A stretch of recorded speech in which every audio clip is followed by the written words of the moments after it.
So, kamusta mga ka-Streetwise? Ako po si Takeru Miyamoto at welcome po sa aking munting channel. So, mga kababayan, meron pong nakapagbalita sa atin kanina na ito pong si Chis Escudero namataan po dyan banda sa BGC. So, ito po nangyari September 24, 2025 ng gabi. Kanina lang. So, ang malupit nga po dito, no, ang mga kamiting po ni Chis Escudero yung kanyang mga malulupit na abogado. So ano pong kinalaman nito sa topic ngayon natin? So, sa hindi lang po nakakaalam mga kababayan, no, mamaya po, September 25, 2025, magkakaroon po ulit ng hearing ang Blue Ribbon Committee regarding pa rin po dito sa maanumalyang flood control project. At ang malupit nga dito mga kababayan, magsasalita na po ito pong si dating Yusek Roberto Bernardo ng DPWH at mukhang kakanta na po talaga lahat. No? Tandaan po natin meron na pong 3 senador ang pinangalanan na. No, si Henry Alcantara naman po ito. Ito nga po si Bong Revilla, si Jinggoy, at saka si Joel Villanueva. So, sabi naman po ni Attorney Fortune, 6 na senador pa raw po, hindi, 6 in total, so may 3 pa. So, bali 6 sila. So, ibig sabihin nun, meron pang 3 senador ang implicated pa dito sa flood control project. At ang malupit dito mga kababayan, no, kung magsasalita nga po itong si Yusek Bernardo mamaya, ang nakakapagtaka po dito mga streetwise, no, invited din po kasi, ito, kita nyo ba yan? Basahin ko na lang, invited din po kasi si Chis Escudero mamaya po sa hearing. First time, no, first time pong imbitahan po si Chis. So, Senator Chis Escudero inibitahan na maging resource person sa Senado. So mamaya din po yan.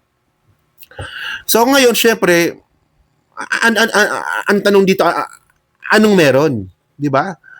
Magsasalita si Bernardo, kakanta si Bernardo, tapos kanina nakipag-meeting si Chis Escudero sa mga abogado niya, at meron pang 3 senador na papangalanan.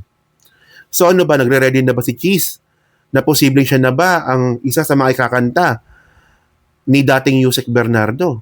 And by the way, mga kababayan, no, hindi po tayo gumagawa ng chismis dito kasi nga po, bukod nga po dito, no, sa nagkwento sa atin na nakita po si Chis diyan po sa BGC kanina, kausap yung mga abogado niya.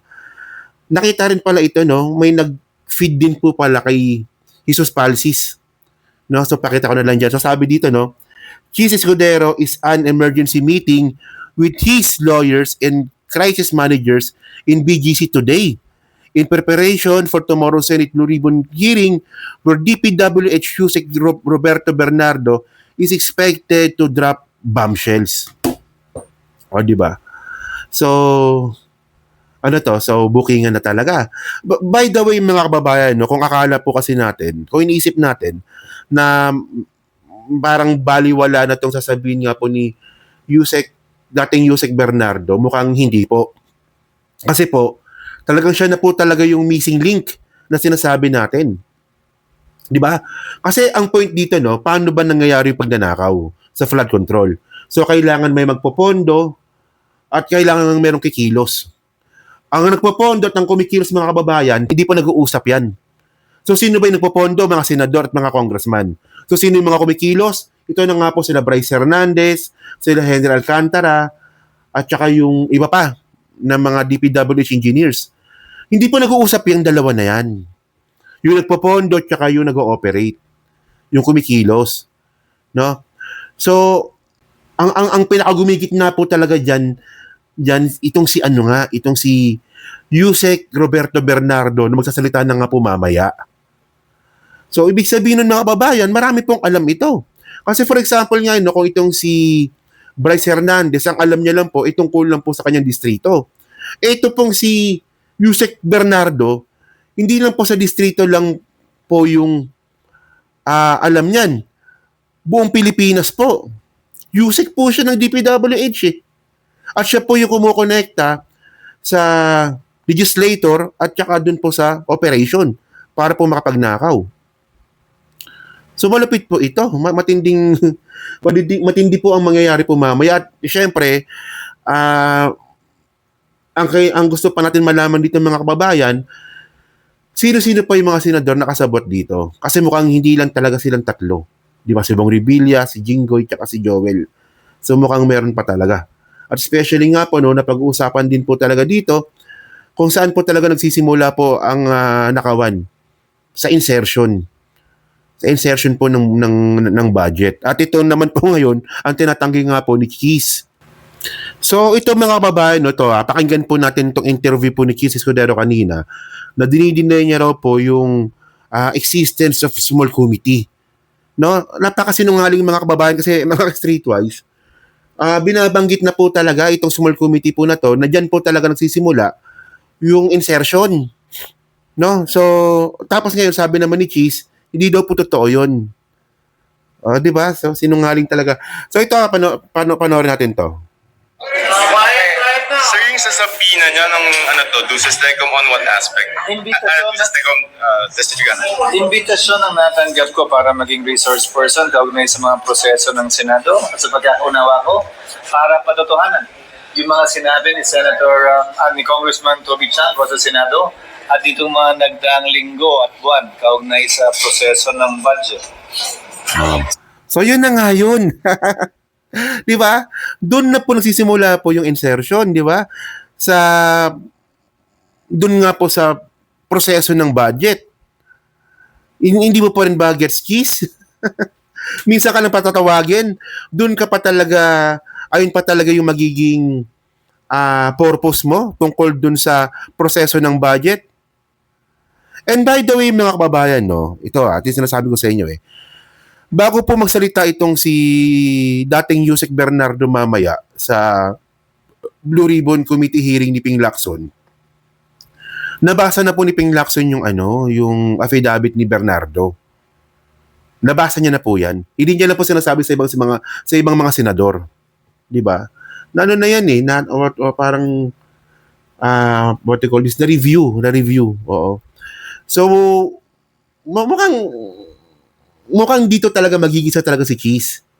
No, dyan po sa insertion po na yan. Kasi, proseso ng budget yung tatanong sa'yo Kung saan nagsisimula yung maanumalyang insertion. So, continue natin, sige. Sir, matatanong po ba dyan yung regarding sa donation sa inyo ng isang... Hindi ko alam kung matatanong man, sasagutin ko yun dahil nasagot Parang hindi naman. Sir, actually, may lumabas na report that the President and the Vice President also received donations from the chapters. Nabasa ko lang din sa pahayag yan, pero hindi ko alam na personal yun. Pero kung sakasakali, kung ano man ang proseso, sinabi ko na, sasagutin namin yun. Pero wala pa naman pinapadala ang COMELEC kaugnay sa bagay niya. Sir, yung sabi Kasi sabi din ni Chairman Garcia, yun ay proseso para sa donor at hindi sa donor. So yung sabi ni Kong Puno na dapat daw ang sinisilip ko ni Saltico sa insertions. Nasagot ko na yan. Yan ay klarong paglilihis kaugnay sa issue na kinakaharap natin. At nakahanda kaming ipaliwanag yan kung sakasakali. Matatanong yan ang ICI. So there were no insertions?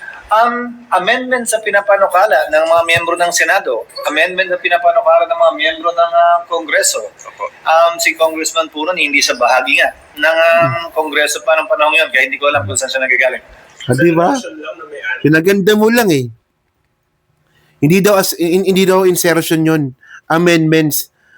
Puta. May binago kayo doon sa budget.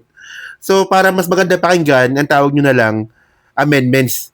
Kasi pag insertion, ang lumalabas kasi nun, nag-insert na kayo ng budget para kunin ninyo. Di ba? By the way, no? So, tingnan natin kung ano mangyayari.